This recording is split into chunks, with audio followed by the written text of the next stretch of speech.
बच्चों, let's see this question. In one of the following reaction, HNO3 does not behave as an oxidizing agent. Identify it. तो इस question में हमें पूछा गया है कि नीचे दिए गए चार रिएक्शंस में से कौन से रिएक्शंस में HNO3 ये ऑक्सीडाइजिंग एजेंट की तरह काम नहीं करता है। ओके, तो यहाँ पे हमें लिखा है does not behave as a oxidising agent. तो इस क्वेश्चन के लिए हमारा की कंसेप्ट होगा, की concept that is oxidising oxidising agent. अब ऑक्सीडाइजिंग एजेंट जनरली क्या होता है, तो ये वो सब्सटेंस होता है जो दूसरे सब्सटेंस को ऑक्सीडाइज करता है। मतलब यहाँ पे हमारा की पॉइंट्स क्या आएगा, oxidise to other substance. Okay, अब ये इसका मतलब है कि ये दूसरे सब्सटेंस से इलेक्ट्रॉन को ले लेता है। ले लेता है मतलब क्या, कि gain of electrons from the others. Okay, तो जब ये एक ऑक्सीडाइजिंग एजेंट किसी रिएक्शंस में पार्टिसिपेट करता है तो वो खुद को रिड्यूस करता है, मतलब रिड्यूस इटसेल्फ। ओके, अब यहाँ पे ऑक्सीडाइज टू अदर्स हो रहा है, गेन ऑफ इलेक्ट्रॉन्स होता है। मतलब गेन ऑफ इलेक्ट्रॉन्स मतलब क्या, ये प्रोसेस कौन सी हो जाती है, reduction process. Okay, reduction process. तो ऑक्सीडाइजिंग एजेंट्स में अगर हम ऑक्सीडेशन स्टेट की कंसेप्ट देखें तो यहाँ पे ऑक्सीडेशन स्टेट क्या होती है, ऑक्सीडेशन स्टेट डिक्रीज होती है। ओके, ऑक्सीडेशन स्टेट क्या होती है, डिक्रीज होती है। तो हमारे रिएक्शंस में प्रोडक्ट्स रिएक्टेंट से प्रोडक्ट में जाते वक्त अगर ऑक्सीडाइजिंग एजेंट की ऑक्सीडेशन स्टेट क्या हो रही है, डिक्रीज हो रही है, तो वो क्या करेगा, act as a oxidising agent.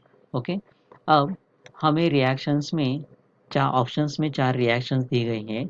उनमें से फर्स्ट है that is I2 plus 10 HNO3, it gives 2HiO3 plus 10NO2 plus 4H2O। अब इस रिएक्शंस में हमें क्या पूछा है, सिर्फ HNO3 की ऑक्सीडाइजिंग एजेंट प्रॉपर्टी हमें पूछी है। तो अब अगर हम देखें यहाँ पे, तो HNO3 इस रिएक्शंस में इसकी अगर हम ऑक्सीडेशन स्टेट निकालें तो यहाँ पे अगर हम नाइट्रोजन की ऑक्सीडेशन स्टेट निकालते हैं तो वो क्या है, नाइट्रोजन एंड ऑक्सीडेशन स्टेट। मतलब यहाँ पे हाइड्रोजन +1 होगा, नाइट्रोजन की अगर हमें निकालनी है तो वो हम क्या करेंगे, एक्स कंसिडर करेंगे। एंड ओ ऑक्सीजन की जनरली ऑक्सीडेशन स्टेट क्या होती है, -2। तो यहाँ पे 3 ऑक्सीजन से, तो 3 इंटू -2 इज इक्वल टू 0 होगी। तो हमारी x की वैल्यू क्या आएगी, x +1 -6 इक्वल टू 0। तो x इज इक्वल टू +5। तो यहाँ पे नाइट्रोजन पे ऑक्सीडेशन स्टेट क्या आएगी, +5। अब प्रोडक्ट में हमें ये नाइट्रोजन कहाँ मिल रहा है, दैट इज NO2 में। ओके, NO2 में।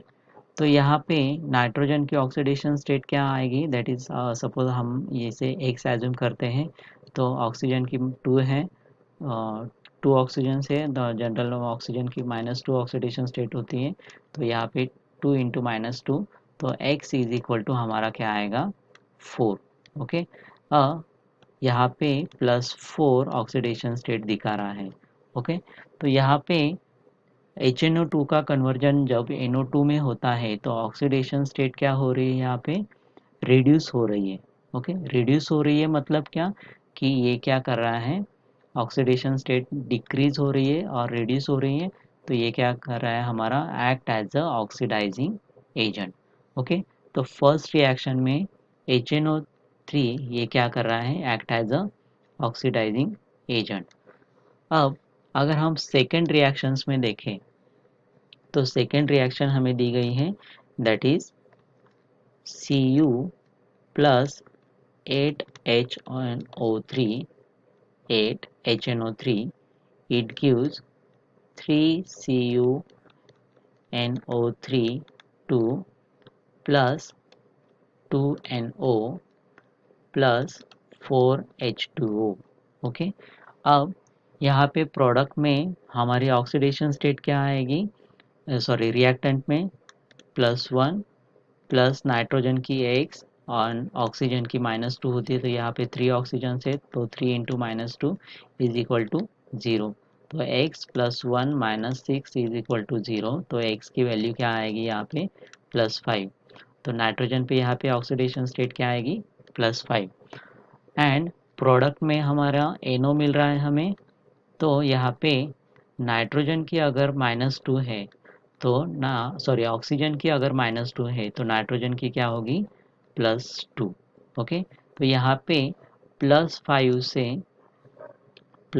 से ऑक्सीडेशन स्टेट क्या हो रही है, +2 में कन्वर्ट हो रही है, तो मतलब यहाँ पर भी ऑक्सीडेशन स्टेट क्या हो रही है, रिड्यूस हो रही है।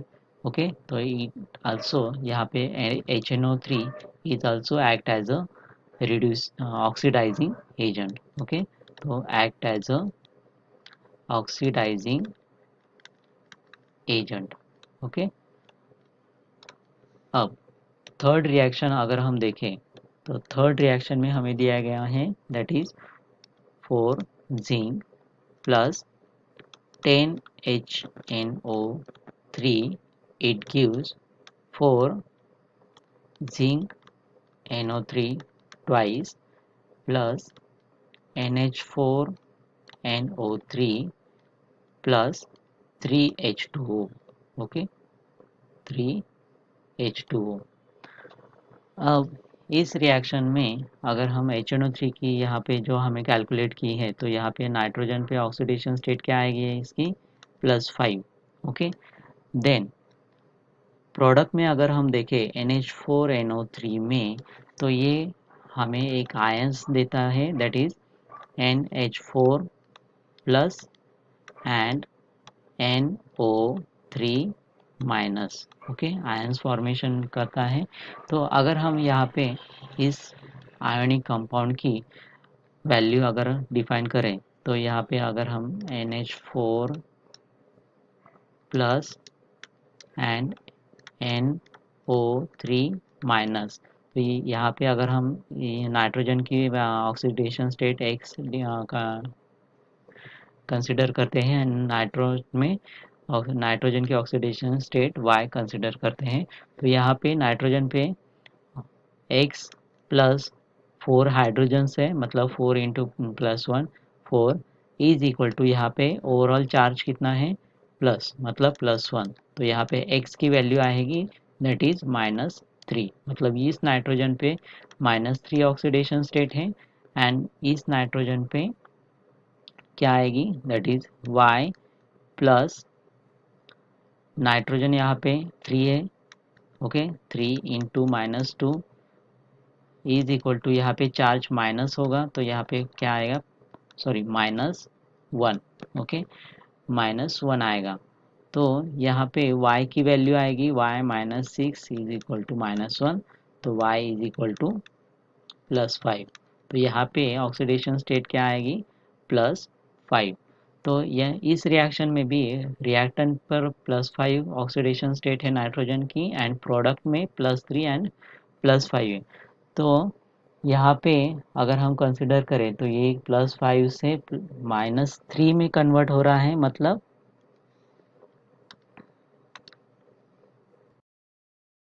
पे +5 से -3 में कन्वर्ट हो रहा है, मतलब यहाँ पे ऑक्सीडेशन स्टेट क्या हो रही है, रिड्यूस हो रही है।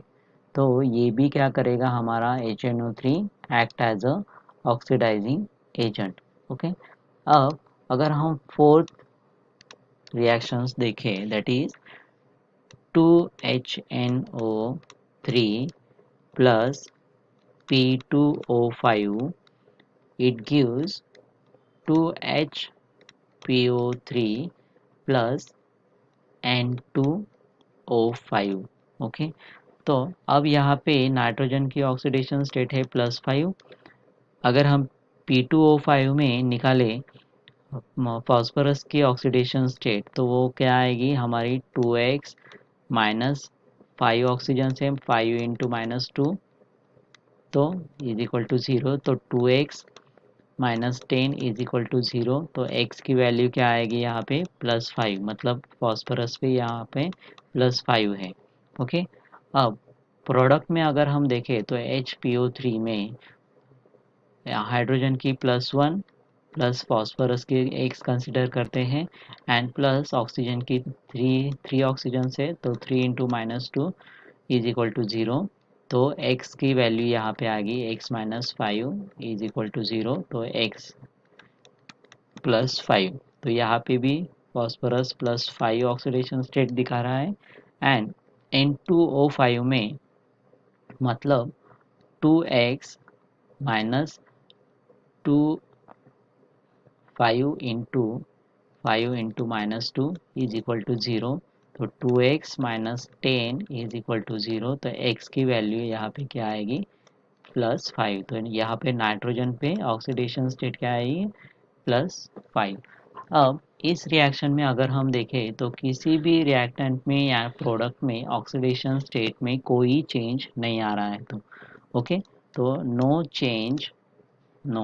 Change in oxidation state. Okay, oxidation state मतलब यहाँ पे अगर हमें ऑक्सीडाइजिंग एजेंट डिफाइन करना होगा तो यहाँ पे क्या होना चाहिए था, रिड्यूस इन ऑक्सीडेशन स्टेट होना चाहिए था, लेकिन यहाँ पे ऑक्सीडेशन स्टेट में कोई चेंजेस नहीं हो रहा है।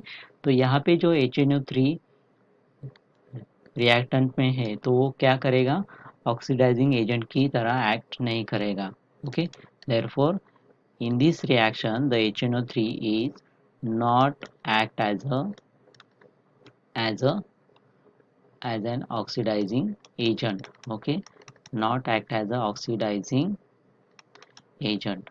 okay, तो ये ऑप्शन हमारा क्या है, गलत हुआ। तो अब हमें यहाँ पे क्या पूछा, यहाँ पे HNO3 ऑक्सीडाइजिंग एजेंट की तरह बिहेव कर रहा है, सेकेंड थर्ड रिएक्शन में भी ऑक्सीडाइजिंग एजेंट की तरह बिहेव कर रहा है HNO3, लेकिन फोर्थ रिएक्शन में HNO3 हमारा ऑक्सीडाइजिंग एजेंट की तरह बिहेव नहीं कर रहा है। तो हमें क्वेश्चन में जो पूछा है that is does not behave as a oxidising agent, तो हमारा ऑप्शन डी क्या हुआ, करेक्ट हुआ। ओके, सो और final answer is option D। I hope you understand it well. Best of luck.